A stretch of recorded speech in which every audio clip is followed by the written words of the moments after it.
All praise, all glory, all honors will certainly due to the Most High, the God of the patriarchs, Abraham, Isaac, and Jacob. And peace to you in the name of Jesus. This is your brother Elisha Israel, the household of faith. And I count it truly a blessing each and every time that I can come before you to preach the word of God. And never do I count it as a light thing to do so. Just a little bit about the household of faith. We meet every Sabbath at Indiana University Northwest Library Conference Center Room LC 105. We invite you to come out and worship with us where you can hear the uncut, unadulterated word of God. Sabbath day services right here on the Israel Teach YouTube channel. We also have a radio broadcast that airs every Sunday at 4 p.m. Central Standard Time on WLTH 1370 AM, the Region's Choice. We also live stream those sermons. It's on WLTH 1370 AM every Sunday at 4 p.m. Central Standard Time. We live stream on our website. Just click on the radio live stream link. And with that, brothers and sisters, I want to get right into today's lesson. And in this lesson, I want to deal with two things. One, I just want to respond to this comment pertaining to homosexuality. And in addition, I want to talk about President Trump and his decision to move the U.S. Embassy from Tel Aviv to Jerusalem, because that is something that people are talking about right now. It just took place. I watched his press conference, and if you get online right now, many people are talking as if this is the fulfillment of prophecy. You know, I've seen several prominent YouTubers saying that this is a fulfillment of prophecy, and they're even reading Bible verses and saying this is the fulfillment of this specific prophecy. So I wanted to deal with that in detail, but I also want to deal with, because make no mistake about it, the email I'm about, or the message, the audacity of this individual to leave this message just shows, yeah, we are living in the last days. There's no question. So this individual is the name is Alan D. Okay, and I'm gonna read you what he wrote, and then I'm gonna comment on it. Okay, so he says, so I want to find out, what does this have to do with you? You don't say anything about having sex before marriage or having sex with someone else doing, he says, I'm just reading it as it is, doing marriage. You don't say anything other than this is wrong. Tell us why it's wrong, other than the Bible say that it's wrong, and your own opinion. You tell me why you think it is wrong. If I wanted to stick, this is him, he says, stick my, I'm going to say male member, because he gets a little vulgar here, in a tree. That's my business. You need to really know what you're talking about before you talk about it. Okay? Okay. So, you know it's bad when someone will argue with you about being homosexual and saying, first of all, let's get one thing straight. I talk about sin in general. And homosexuality is not the only sexual sin I talk about. Okay, why? Because that's not the only sexual sin the Bible talks about. And the lesson that this individual was looking at, it was on the immorality of homosexuality. You see, just because it's going on, just because it's 2017, just because it's accepted in this morally decadent society, morally decadent country, just because it's accepted does not mean that it is correct. And it is extremely detrimental for our people to engage in it. Why? Because we are destroyed as a people.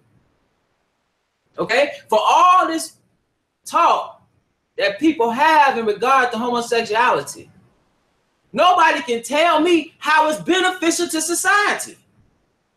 See, I can tell you how it's detrimental and wrong, right? Matter of fact, I'm going to pick it up in the Bible, and then I'm going to just mention some other things. Let's go to Romans 1. Romans 1. And see, it is a direct result of the denial of God. People want they want their cake and have it too. You have some who want to put God in their foolishness, right? They want to have God accepting of everything. when that's, and then they talk about the God that's in the Bible. The God that you read about in the Bible, the God of Abraham, Isaac, and Jacob is not accepting of your foolishness and will kill you for your foolishness. And homosexuality is foolishness. Just like adultery is foolishness. Just like idolatry is foolishness. All of it is sin. And all that sin will get you destroyed. So I don't preach just against sin to come against a specific people. I preach against sin, period, in order to, so people will get their act together to get their house in order so that they might be saved.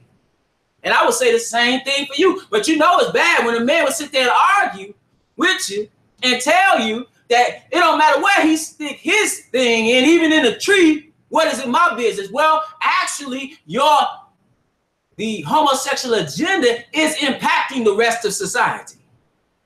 See, that was the okay. You even had people who don't agree with it, ministers, so-called ministers, saying that, you know, we gonna leave that alone. One big one, I'm gonna just say his name, T.D. Jakes. We're not gonna worry about that. I know y'all saw the Supreme Court decision. We're not gonna worry about that. No, you need to be worried about that because that impacts you. Because you have to send your children into these schools. That's what you have to do if you have children. It impacts everything.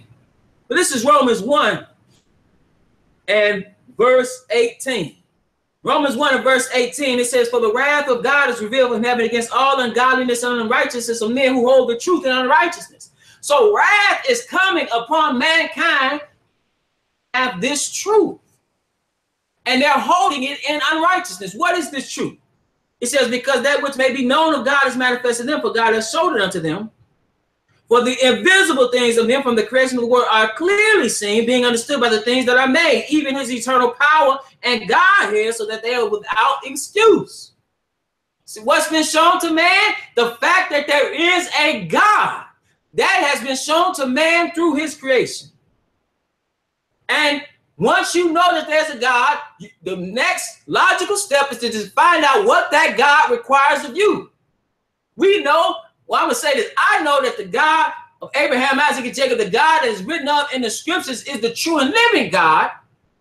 Not just because it says so, but because he's told the end from the beginning, from ancient times, things that are not yet done.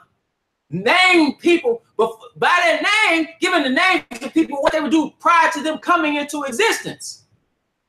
No other book does that. Nobody else does that. The prophecies show what time it is when it comes to these scriptures. Not the Quran. People talk about Muhammad being a prophet. Muhammad didn't prophesy of anything. Buddha's garbage. Muhammad and Islam, trash. Like I said, this is not politically correct. So if you want political correctness, go somewhere else. Because it's too late in the day. You got men arguing with you about going up inside another man. Talking about it's their business. Bible says it's wrong. And I'm going to continue to tell you it's wrong. And I don't understand, too, how people can get on a page that's dealing with nothing but Bible and then get upset when they hear something like that. That men shouldn't be with men. You upset? You mad? You convicted? Your conscience is pricked. That's what the word of God's supposed to do. The word of God convicted me. Not in that area. I don't have that problem. But it's convicted me in other ways, and what I had to do. Do I have to complain and say, well, what is it to you? No, I had to repent. That's what needs to be done. You need to repent. Well, let's go. Because he says in verse, it says verse 21, because when they knew, it says that when they knew God, they glorified him not as God, neither were thankful, but became vain in their imaginations, and their foolish heart was darkened. I talked about the foolishness of man. See, this man is very foolish. So what does he start to do when he rejects God? Let's look at it. Let's look at it, Alan D. It says, and change the glory of the uncorruptible God into an image made like to corruptible man and to birds and four for the beast and creeping things. So what did he start to do? He's making false gods. See, man is crazy. Man will reject the true and living God and create a God out of the vain imagination of his mind. And see, once you've done away with God through atheism, the sheer rejection of God, saying he does not exist, or you created the God from your vain imagination like many of these so-called Christians do, you're still in the same boat. See, many of these Christians need to get in the boat with the atheists because you don't believe. You don't believe in God. That's the God you made up. But when you start talking about what thus says the Lord out of the Bible, they got a problem with you. See, that God that they serve is going to take them to heaven and going to give them a reward no matter what they do. And that is not the God of this book. That is not the God of the creation. That's not the Messiah. The Messiah, the Master said, think not I've come to destroy the law. Now I came not to destroy, but to fulfill one jot or one tittle should in no wise pass from the law to all be fulfilled. You claim to follow Christ, but he said, if ye love me, keep my commandments. But you say, don't judge. You say, I'll say, homosexuality is wrong, thus said the Lord. You'll say, don't judge. You're taking something out of context. Why? Because you want to sin. Your lust wants to do these things. And we're going to keep talking. I'm going to keep reading. We're going to read about the lust, Alan D. It says in verse 24, wherefore God also gave them up to uncleanness through the lust of their own hearts. See, that flesh is what got you. It says to dishonor their own bodies between themselves. And we're going to read about some of that dishonor. It says 26, for this cause God gave them up to vile affections. So when you deny God and turn your back on the true and living God, he will turn his back on you. So now what you're doing, right? You didn't deny God, you're going to create your own God. You either denied him through atheism or you denied him through the creation of a God out of the vain imagination of your mind. Even the ones that say Jesus have done this. Or you come up with any way to convince yourself that it is okay to continue with following your flesh. So you done gave up God, he gave up you. It said, for this cause God gave them up to talking about man, gave them up to vile affections. So these are disgusting, despicable, abominable things. It said, for even their women did change the natural use into that which is against nature. You walk around in society today, what do you see? You see, I saw just yesterday at the store, two women, they dressed up like, I guess they look like some thuggish dudes. They both sagging, you know, hair slicked back, walking like, man, sit yourself down somewhere. Sit yourself down somewhere. A other woman can't do nothing for you. God did not make you for another woman. He made you for a man. You can say, well, that's that Bible. No, that's nature. That's nature telling you that. Nature, even the fruit that is born between a man and a woman tells you that. That's why people got to go through, that's homosexual, have to go through all kinds of changes, try to have children to bring them into their foolishness. So now you have brought them into their foolishness, and what have you done? You have automatically deprived the child of a parent of the opposite sex. There's certain things that a man, a boy child needs to get from his mother and from his father. So it is with a female. From her mother and from her father. A female's, her femininity needs to be affirmed by her father. And she needs to know how to be a woman, a mother, and a wife from her mother. It's just that simple. But because of your vile mindset, now you've gone into that lifestyle, which is a death style. It's a death style. So it said, for this cause God gave them up unto vile affections, for even their women did change the natural use into that which is against nature. It's against nature. So you talk about what about that Bible again? Or what about the Bible? Forget that Bible. Nature tells you this. Nature tells you this.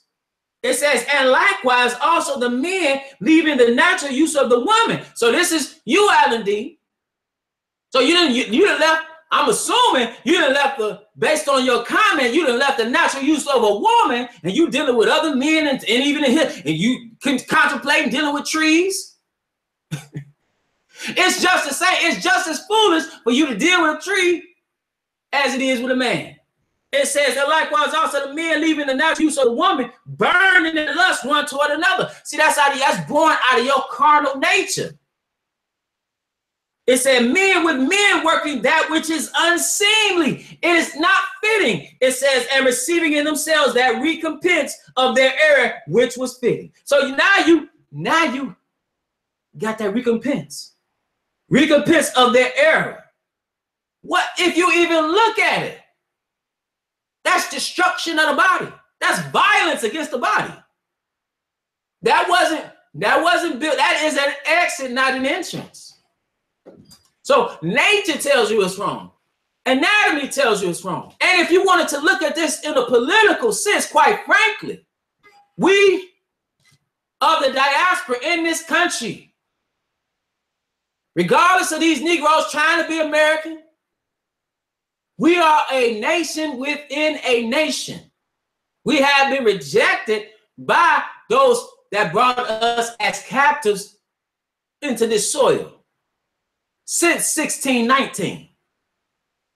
Nevertheless, we should understand that we are a nation within a nation. And nationhood, brothers and sisters, is built on man, woman, and child. I'm gonna say that again. Nationhood. If you look at it, it's built on man, woman, and child. If nationhood is not built on man and man, woman and woman. Because you need a man and a woman, and you need a child to bring forth a nation. That's what needs to continue to happen. That's what needs to continue to happen. Furthermore, it does us no good as a people to have so many enemies, as a people, to have our men, those who should stand up strong. Like I've been talking about being a man. I've been talking about manhood lately because there's a dearth. There's a famine amongst our people when it comes to manhood. We got a bunch of males, but we lack men. It does us absolutely no good to have all these effeminized homosexual men running around in our community. It does us absolutely no good. And all these sisters, I'm gonna make it plain, all these sisters running around that are not dealing in homosexuality, but you are condoning and co-signing men being homosexual. The question you need to ask yourself is, where's your husband gonna come from? Because Black women are not getting married at appropriate rates. So you're not getting married, but then you having children, or you simply can't find a man and to marry. Now you got the destruction of the home. So now the man is not in a home. So now you raising a boy, and now you take him to the beauty shop. You have to instruct your children in the way in which they should go, as far as their gender, as far as their sex, whether they're male or female. And manhood, again, is imposed upon the man. I want to stress that. But what is the thing now? They want to impose homosexuality on everybody and have everybody accept this wickedness. I'm here to tell you. I don't care what nobody say. I don't care what the Supreme Court say. I don't care what past presidents have said. I don't care what the media says. I don't care. Homosexuality was wrong yesterday. It's wrong today, and it will be wrong tomorrow. And when you deal in that, it's not just the Bible, which is the most important, because nothing else better you can read and find a guide to living. That's why you need it. People talk about what about that Bible? The Bible is telling you how to live, because apparently you trying to stick your thing in a tree. You don't know how to live. You need some instruction. The Bible can help you. That's why he had to go into detail. Hey, don't lay down with an animal. He has to tell this man. He has to instruct this man on how to walk, how to talk, how to dress. Sister, dress modestly. It has to instruct you. Hey, don't sleep with your brothers or your brother's wife or your neighbor's wife. Don't deal in incest. It has to tell you these things, because apparently you've lost your mind. Apparently from this message that you had the audacity to write, you lost your mind. You should have been listening and trying to repent from your wicked behavior. If you engage in this, if you engage in this kind of behavior, it's wickedness. Just like if you engaged in adultery, it's wickedness. It's wickedness. So it's not like I just deal with homosexuality. You know what? You just felt convicted, apparently. But I'm here to tell you to repent.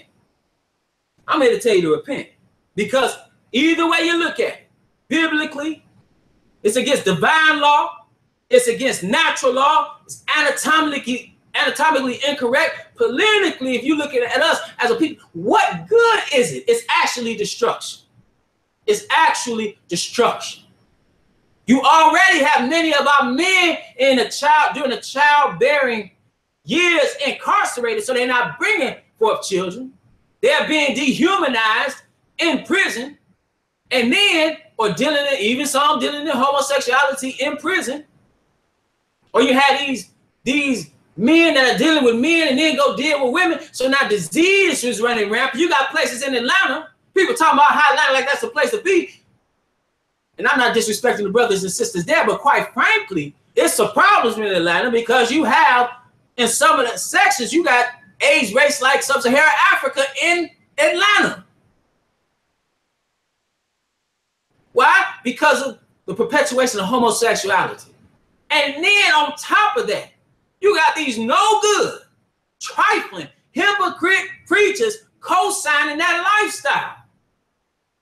Or dealing with it in silence or saying it's all good. I even heard Farrakhan, bring a homosexual man up during the Million Man March and talk about it. Well, you don't talk about this. Some other sin. Co-signing it. You lost your mind.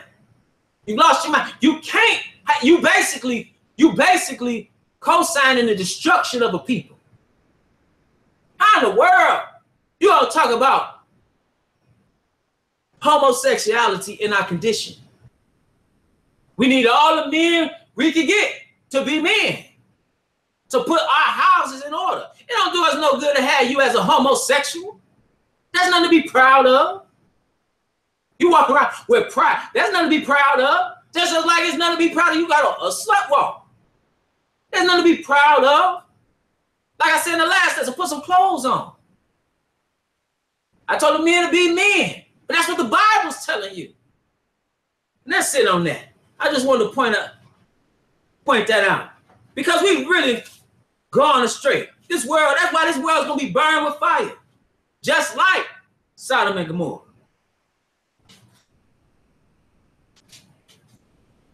Now I want to deal with this. I'm gonna read this to you. This is what President Trump did today in recognizing Jerusalem as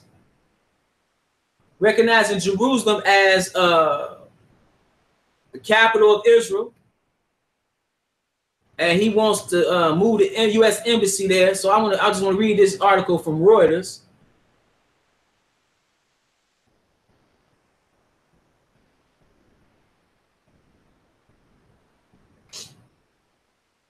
All right. So it says Trump recognizes Jerusalem as Israel's capital, reversing longtime U.S. policy. Okay. Let me go up a little bit. It says this is Again, from Reuters, it says President Donald Trump on Wednesday reversed decades of U.S. policy and recognized Jerusalem as the capital of Israel, imperiling Middle East peace efforts and upsetting the Arab world and Western allies alike. It's gonna be some. Seems like it's gonna be some more turmoil behind this. Trump announced his administration would begin a process of moving the U.S. Embassy in Tel Aviv to Jerusalem, a step expected to take years and one that his predecessors opted not to take to avoid inflaming tensions. The status of Jerusalem, home to sites holy to the Muslim, Jewish, and Christian religions. In Islam, it is the third most holy city. You got Mecca, Medina, then Jerusalem. Of course, it's the city that you read about in the scriptures, and as well in the first Christians, again, were Judeans. But it says, or Israelites, it says, and Christian religions. It's one of the biggest obstacles to reaching peace agreement between Israel and the Palestinians, right? Because the Palestinians look at Jerusalem as their capital. Okay, but it's the city of the great king. Nevertheless, it says Israeli Prime Minister Benjamin Netanyahu hailed Trump's announcement as a historic landmark, but other close Western allies of Washington, such as Britain and France, were critical. Palestinian President Mahmoud Abbas said the United States abdicated his role as a mediator in peace efforts. So basically, he said, hey, how you gonna be neutral, right? That definitely wasn't a neutral move he did, by the way. It said, nevertheless, it says, and Palestinian secular and Islamist factions called for a general strike and rallies on Thursday to protest. The international community does not recognize Israeli sovereignty over the entire city, believing its status should be resolved in negotiations. No other country has its embassy in Jerusalem. Trump's decision fulfills a campaign promise and will please Republicans, conservatives, and evangelicals who make up a sizable portion of his domestic support, right? So one thing about Trump, that I'm gonna call him President Trump. One thing about President Trump that he does, and he has done, he don't care. He does not care about you unless you down with him. See, that's one thing about it. He doesn't care. Now that tax plan is hurting a lot of the base because, again, he's a billionaire. He's dealing with business. That tax plan is going to hurt a lot of working class. Seems to be like it's going to hurt a lot of working class and poor people. Okay? But when it comes to stuff like this, he doesn't care what you think if you're not on his side. If you look at the past administration, how black folks, we're so deceived. We supported the president even when he wasn't necessarily supporting us. If he had went to bat like he for us, like he went to bat for those homosexuals, maybe we'd have a little bit more. But then again, we still got this curse. But nevertheless, it says Trump's decision fulfills a campaign promise and will please Republican, conservatives, and evangelicals who make up a sizable portion of his domestic support. These evangelicals, they love Israel. They go crazy to support Israel. Israel. We love Israel. We love the Jews. You know, but the true Jews, they can't stand. You know, the Jews, the true Judeans that's in the slums, in the hoods, in the urban areas. They have disdain. A lot of them have disdain for them. You can tell because they support people politically, they support people with racist policies. Because when you look at the Republican Party in modern times, I'm not talking about radical Republicans during Lincoln's day, but during this modern times, you see a lot of the political support that they give has racial undertones, racist undertones. It says, I have determined that it is time to officially recognize Jerusalem as the capital of Israel, Trump said in a speech at the White House. While previous presidents have made this a major campaign promise, they failed to deliver. Today, I am delivering. Trump's decision risks further inflaming a region already grappling with conflict in Syria, Iraq, and Yemen. So you have civil war, you have outright war, you have collapsed. And this is, and I'm going to just say it, this is a direct result of American intervention in many of these cases, particularly in Iraq, Syria. You have the toppling of governments or the attempted toppling of governments. You have war. You have ripped this part of the world apart to maintain your geopolitical dominance. All right, that's what's being done. That's what happened in Libya. Libya had a high standard of living in Africa. For all that people talked about Gaddafi, the people lived well, relatively speaking. There was no homelessness in Libya. He brought the oil proceeds, from what I read, brought the oil proceeds to the Libyan people. He wanted to, well, his main mistake, though, where he messed up at, number one, he got rid of his nuclear weapons at the behest of his son. That was wrong. He shouldn't have listened to his son. Number two, he wanted to create a dinar backed by gold and trade in that. That'll get you killed, because that is a challenge to the U.S. petrodollar, and that's what got, probably more than likely, got Saddam Hussein killed. Nevertheless, because he was talking about dealing in euros. Don't let anybody fool you in their talk about democracy. These people are some hypocrites. It's not about democracy, and it's not just about oil all the time. Again, it could be having your dominance in a particular region. It is a lot about resources, but it's also about what you're not going to do. And what you're not going to do is challenge the dollar. Can you imagine the place with all the mineral resources in the world, all the gold, having a dollar backed by gold? What you going to do with that? Go broke, because these Europeans have nothing. And when I say nothing, they don't have the resources. They had to go out and colonize and enslave. They had to colonize the world to get these resources, to get their wealth. How is it that Europe is wealthy and the extension of Europe, the United States, is wealthy, when you look in the eastern part of the world, when you look at Africa and parts of Asia even, that's where all the minerals are. That's where the gold is at, the coating that you find in your cell phone, your diamonds, your tin, your copper, all those things are on the African continent that is impoverished. Nevertheless, protests broke out in areas of Jordan's capital Amman, inhabited by Palestinian refugees, and several hundred protesters gathered outside the U.S. consulate in Istanbul. That's in Turkey. Okay, now, the reason I'm reading this is because this came out today, and people are questioning whether or not this is the fulfillment of biblical prophecy. This in and of itself, the Bible does not speak to this directly or specifically. Thus saith the Lord, the United States is going to move its embassy from Tel Aviv to Jerusalem. There's nothing like that. There's nothing even remotely like that.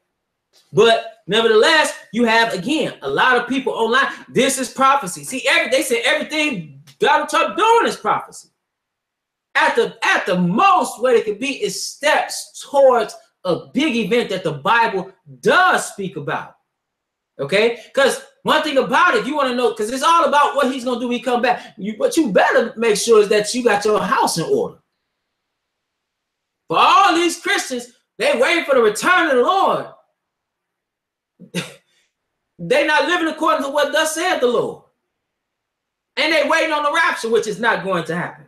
So you're going to be in trouble. You're going to find out at the end of the day that your faith at its foundation was built on pudding. Unstable. But this is Matthew 24. I'm going to pick it up at verse 3. Prior to verse 3, the Messiah tells, when they show him the buildings of the temple, right? He says, there shall not be here left one stone upon another that shall not be thrown down. And so they had a question for him. In verse 3, it says, and as he sat upon the Mount of Olives, the disciples came unto him privately, saying, tell us, When shall these things be, and what shall be the sign of thy coming and of the end of the world? So this is what they wanted to know. What's going to happen at the end of the world? And that's a good question. And it's a twofold. But so what he tells them, because they said, what shall these things be? When shall these things be? And what shall be the sign of thy coming and of the end of the world? And Jesus answered and said unto them, take heed that no man deceive you. For many shall come in my name, saying, I am Christ, and shall deceive many. So they're going to tell you that he is Christ, but they're going to deceive you, like these hypocrite ministers that I've told you about. Like so many. Even with the whole rise of Catholicism, the Roman Catholic Church, a universal truth church, is nothing but deception in the name of Jesus. He says, ye shall hear wars and rumors of wars, so ye be not troubled. For all these things must come to pass, but the end is not yet. For nation shall rise against nation, and kingdom against kingdom. And there shall be famines and pestilences and earthquakes in divers places. You're seeing these things. He said, all these are the beginning of sorrows. Then he says, then they shall deliver you up to be afflicted, and shall kill you, and you shall be hated of all nations for my name's sake. Okay, so he talks about persecution. The persecution happened with the early, well, in the first century, I'll say that. Because the church, I hesitate to say early church, because the church, in Acts 7 tells you it started in the wilderness. But when you look at what was going on amongst believers in the first century, the first 100 years after he died, they were being killed, tortured, etc. So it says in verse 11, and many false prophets shall rise and shall deceive many. He says in verse 12, and because iniquity shall abound, the love of many shall wax cold, just like it is now. Iniquity everywhere. You got people arguing me about being a homosexual. Want to stick they, you know what, in vegetation. But nevertheless, and another is crazy, but nevertheless, he says, but he that shall endure unto the end, the same shall be saved. And what you need to do is endure. He says, and this gospel of the kingdom shall be preached in all the world for a witness unto all nations, and then shall the end come. So he's talking about the end's gonna come. The gospel's gonna be preached, which it has been preached. And this thing, when they spread the gospel throughout the known world, when it's gonna be preached. Again, it says, and then shall the end come. It says, when ye therefore shall see the abomination of desolation spoken of by Daniel the prophet stand in the holy place, whoso readeth, let him understand. So you need to understand this. When you see the abomination of desolation stand in the holy place, what is the holy place? The holy place is where the holy temple was. It says, then let them which be in Judea flee into the mountains. So he said, once you see this, you should flee. But I want you to go to 2 Thessalonians 2. Because we're talking about one thing, the Bible tells you what's going to happen. And the events leading up to the second coming. It's telling you what you should look for. And if we're speaking specifically, you don't see anything about an embassy. That's what I'm saying. You can't just make, if something happens, oh, that's Bible prophecy. It's one guy I look at sometimes just to see everything Bible prophecy. Bird fall out of the sky. I'm literally Bible prophecy. Cows dead in Oklahoma. Bible prophecy. That is the Bible. The Bible doesn't tell you that. The Bible doesn't tell you that just because you have him moving in an embassy somewhere, that's Bible prophecy.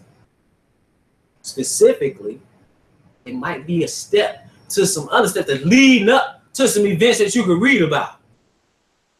So now this is 2 Thessalonians 2:1.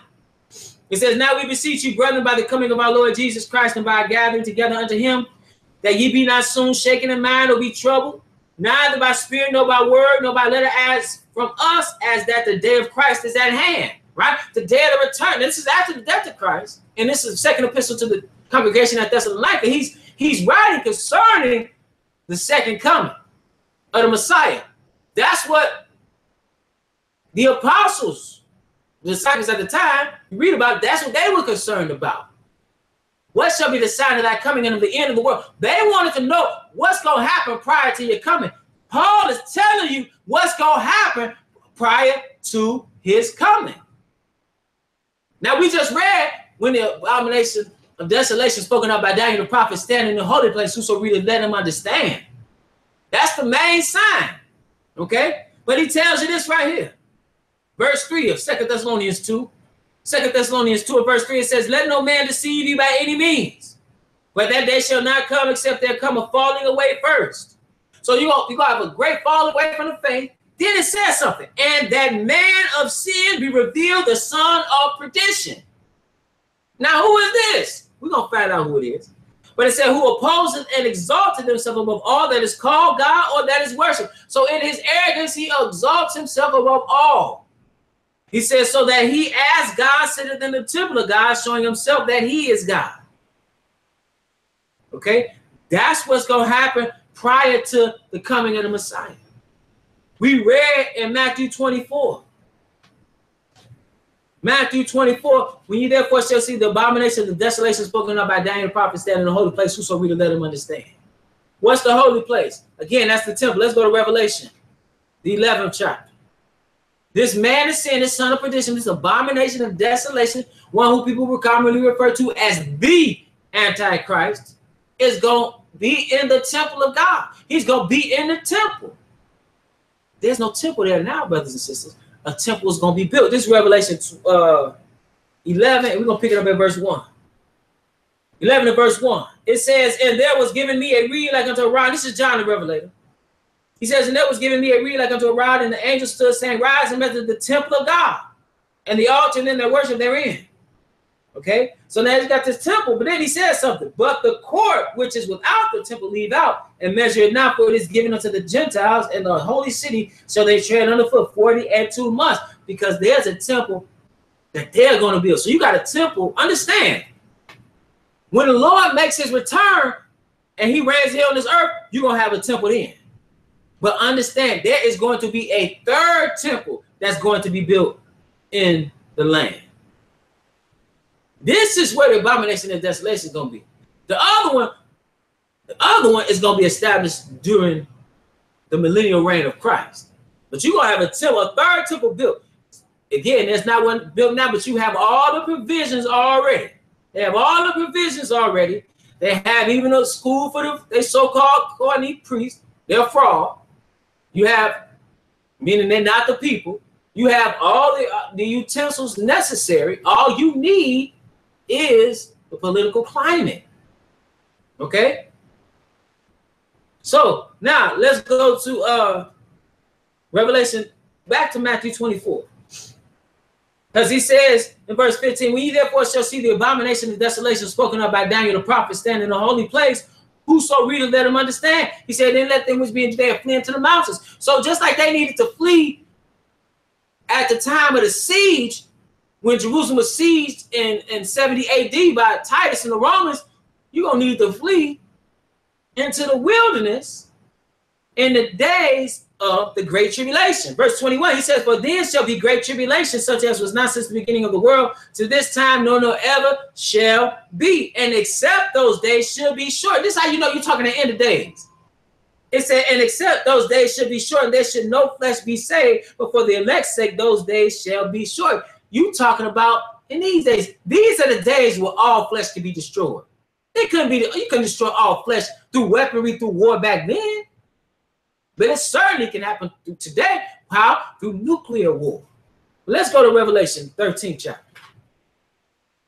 See, we want to make it, everybody want to make it about what is not, but then what's written, nobody's paying attention to. Or they're misinterpreting. Like these evangelicals with a 7-year great tribulation. Great tribulation is not 7 years, it's 3.5 years. They're talking about a rapture. The rapture is non-existent. It does not exist. There's no mid-tribulation. There's no mid-tribulation rapture. There's no pre-tribulation rapture. This is Revelation 13. I'm going to pick it up at verse 11. It says, and I beheld another beast coming up out of the earth, and he had 2 horns like a lamb, and he spake as a dragon. This is this man of sin, the son of a perdition or destruction, the abomination of desolation.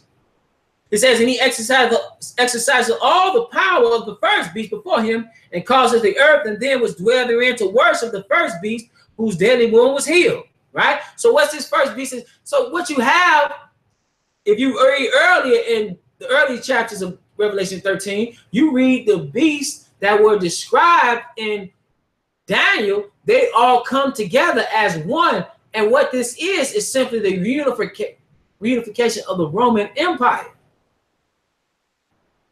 So it says, and he doeth great wonders so that he maketh fire come down from heaven on the earth in the sight of men. So he's going to have the power to make lightning come down from heaven.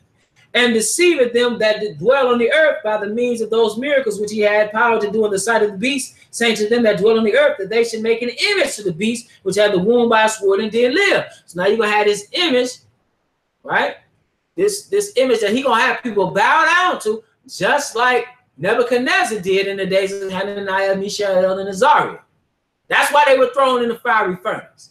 This man said is going to do a similar thing. Only this one is going to have power to move. It says he had power to give life unto the image of the beast, that the image of the beast should both speak and cause that as many as would not worship the image of the beast should be killed. See, this power is coming directly from Satan. Directly from Satan. He says, he causeth all, both small and great, rich and poor, free and bond, to receive a mark in their right hand or in their forehead, and that no man might buy or sell, save he that had the mark or the name of the beast or the number of his name. Right? So that's the mark of the beast. That's 666 that everybody talks about. Verse 18, here is wisdom. Let him that hath understanding count the number of the beast, for it is the number of a man, and his number is 666. Vicarious Philadelphia. One of the titles of the popes, the one that's coming out of the office of the papacy, that's who the Antichrist is. Am I saying this, Francis? I'm telling you, that's where the Antichrist is coming out of the office of the pope. I'm not naming him what pope specifically. I'm telling you, he's coming out of the papacy. See, people talk about the United States being in prophecy and being Babylon and all it. Listen, understand. You don't read that anywhere. And I want to make this clear about what this man is going to be doing. See, you need to gird up. It's not time to be dealing in foolishness. It's time to gird up. He says in verse 7 of Revelation 13, and it was given unto him to make war with the saints. But I thought the saints were going to be raptured off to heaven. No, that's a misreading and a misinterpretation. You taking something out of context and ignoring other Bible verses to establish a false doctrine. The doctrine of the rapture is relatively new. You had 1,800 years after Christ, and then you got the doctrine of the rapture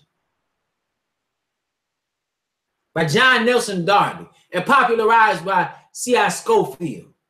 And then you had these others in modern era with these Left Behind series that perpetuate this false doctrine. And these evangelicals that had these people in the midst of taking their money, they're giving you false, terrible, detrimental doctrines like this, the doctrine of the rapture.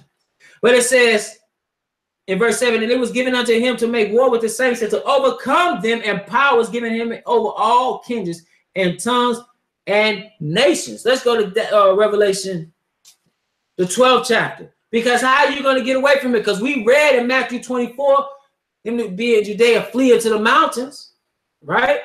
But there shall be great tribulation.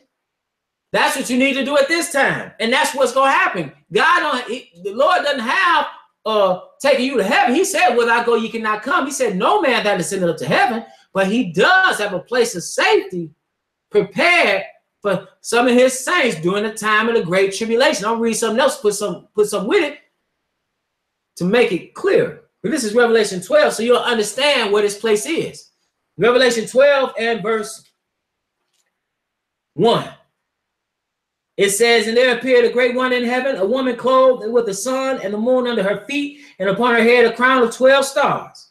And she, being with child, cried, travailing in birth and pain to be delivered. This is talking this woman with the 12 stars that represents Israel as a nation. Read Genesis, the 37th chapter. Joseph had a dream about how the sun and the moon and the 11 stars made obeisance to him. And his father said, what, shall I, your mother, your brother make obeisance to you or fall down to you? Or what? Like, that shows you right here what that's talking about. It's talking about the nation of Israel. That's his church. Israel is the Lord's church. Okay? And so the child that she brought forth was that Israelite, the black Messiah. And I say black because all these depictions that you read, or excuse me, that you see are false. The people were black. Okay, Israel is a black people. And that Messiah that was born into the world is the male child. Okay? And it says in verse 4, and his tail drew the third part of the stars of heaven. Now that's talking about what Satan did. Well, verse 3, I'm going to keep reading. Verse 3, I'll just read right into 3 from 2. It says, and there appeared another one in the heaven, and behold, a great red dragon, having 7 heads and 10 horns and 7 crowns upon his head. Okay? So now that's talking about Satan. Satan is the one that is over all these kingdoms. It says that his tail drew the third part of the stars of heaven. Right? So those that followed him, his minion, and did cast into the earth, and the dragon stood before the woman which was ready to be delivered for to devour her child as soon as it was born. Now that's what's going on a spiritual level. But when you look at it, Herod was trying to kill the Messiah when he was born. Right? He said, kill him 2 years and under. And she brought forth a man child who was to rule all nations with a rod of iron, because he's going to come back destroying. That's what people need to understand. And her child was caught up unto God and to his throne. Look at all the vast amount of time that's been covered there. He went right from that to him sitting on the right hand of the Father. That's what a Messiah is. But then he says something. And the woman, now back to this woman, Israel, back to his church, back to his bride. It said, and the woman fled into the wilderness. Now we read in Matthew 24 where it said, you better flee. Now it said, and the woman fled into the wilderness where she had a place prepared of God. And you don't need no passport. I got to save my money to buy a ticket to the wilderness. No. It says, and the woman fled into the wilderness, just like Israel fled into the wilderness in the old days, right? They didn't need a ticket. It said, where she had the place prepared of God. This is the place of safety, that they should feed her there 1,203 score days, 1,260 days, 3.5 years, 40 and 2 months. This is the time of what? Great tribulation. It's mentioned about 5 times, the time frame. So this woman is going to be in the wilderness. Verse 13. And when the dragon saw that he was cast unto the earth, he persecuted the woman which brought forth the man child. And to the woman were given 2 wings of a great eagle, that she might fly into the wilderness, into a place where she is nourished for a time and times and a half a time from the face of the serpent. Okay, so now she's going to be there. Now, where is this wilderness? Let's go to Daniel, the book of Daniel.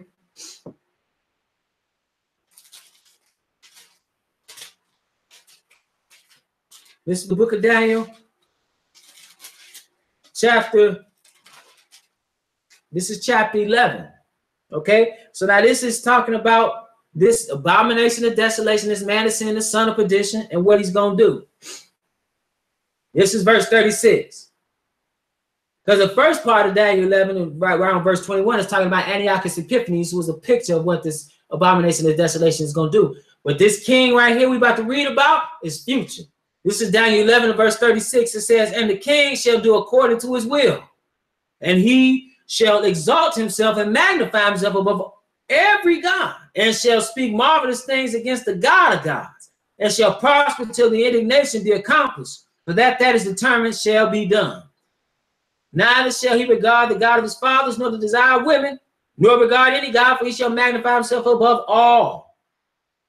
It said, but in his estate shall he honor the God of forces, and the God of whom his fathers knew not shall he honor with gold and silver, and with precious stones and pleasant things. It says, thus shall he do it in the most strongholds of the strange God, whom he shall acknowledge and increase with glory. And he shall cause them to rule over many, and shall divide the land for gain. And at the time of the end shall the king of the south push at him. So now this is at the time of his end.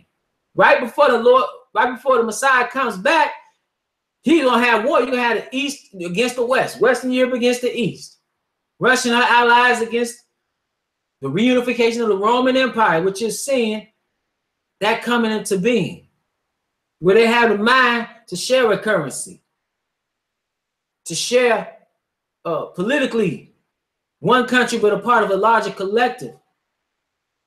Going through countries without a passport in Europe, many parts of Europe. Sharing of armies. See, you in the last days, that's why you're seeing this. But nevertheless, he says, and at that time in the end shall the king of the south push at him, and the king of the north shall come against him like a whirlwind with chariots and with horsemen and with many ships. And he shall enter into the countries and shall overflow and pass over. He shall enter also to the glorious land.